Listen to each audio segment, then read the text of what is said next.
मुंबईतल्या भेगा पडलेल्या अटल सेतूची बातमी आली आहे। लोकशाही मराठीनं ही बातमी दाखवल्यानंतर राज्य सरकार जागं झालंय। MMRDने भेगा भरायला कालपासून सुरुवात केली आहे। आज भेगा भरण्याचं काम जवळपास पूर्ण केलंय।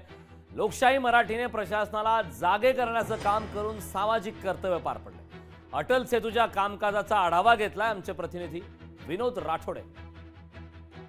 महाराष्ट्रातला प्रसिद्ध असा अटल सेतू जे मुंबई ते पुणे मार्गाने जाणारा आणि खास करून मुंबई ते पनवेल या मार्गाने हा अटल सेतू बनलेला आहे।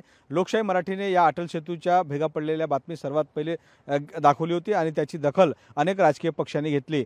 नाना पटोले यांनी या भेगांची पाहणी केली आणि सरकारवर आरोप प्रत्यारोप केले। त्यानंतर मात्र MMRD आणि सरकारने या अटल सेतूवर चढणाऱ्या ज्या भेगा आहे त्या भेगा भरण्याचं काम केलं आहे।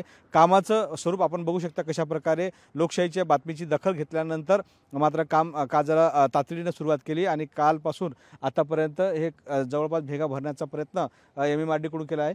आपण बघू शकता सध्या या ठिकाणी भेगा ज्या भरल्या आहेत त्या अजूनही सेटल झाल्या नाही।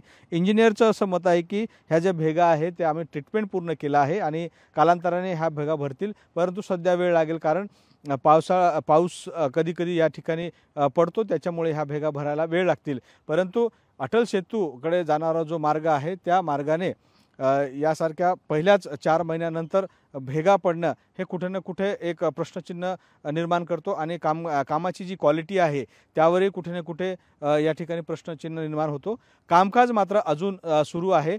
बघू शकता आपण कशा प्रकारे JCPने ज्या भेगा पडल्या आहेत त्या भागामध्ये पूर्ण दगड लावण्याचं काम केलं जात आहे। समोर रोलर आहे आणि त्या रोलरच्या माध्यमातून हे डांबरीकरण आणि भेगा भरण्याचं काम केलं आहे। लोकशाही मराठीने जी बातमी दाखवली होती त्याची दखल राज्य सरकारने आणि MMRDने घेतली आहे। त्यामुळे लोकशाही मराठी अशा प्रकारच्या ज्या समाजाच्या हिताच्या आणि सर्वसामान्यांच्या हिताच्या बातमी आहे ते दाखवत असतो आणि त्याची दखल सरकारकडून घेतली जाते आहे। मात्र सध्या सरकारने आणि MMRDने हा जो रस्ता भेगा पडला आहे तो भरण्याचं काम केलं आहे आणि अजूनही कामकाज सुरू आहे।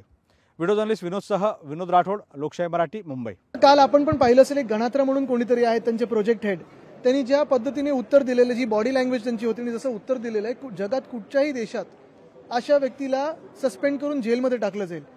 जेवढं एका ॲरोगन्सनी सांगितलेलं आहे की नाही हे कोस्टल रोडसाठी नाही, हे काय खचलं वगैरे वगैरे, मला वाटतं एवढं कुचकामी काम, एवढं घाणेरडं काम कसं झालेलं आहे ह्याच्यावर पहिलं तर चौकशी झाली पाहिजे आणि प्रोजेक्ट हेडना सस्पेंड करून जेलमध्ये टाकलं पाहिजे। लोकशाही मराठी ऐका, पहा, जागरूक रहा।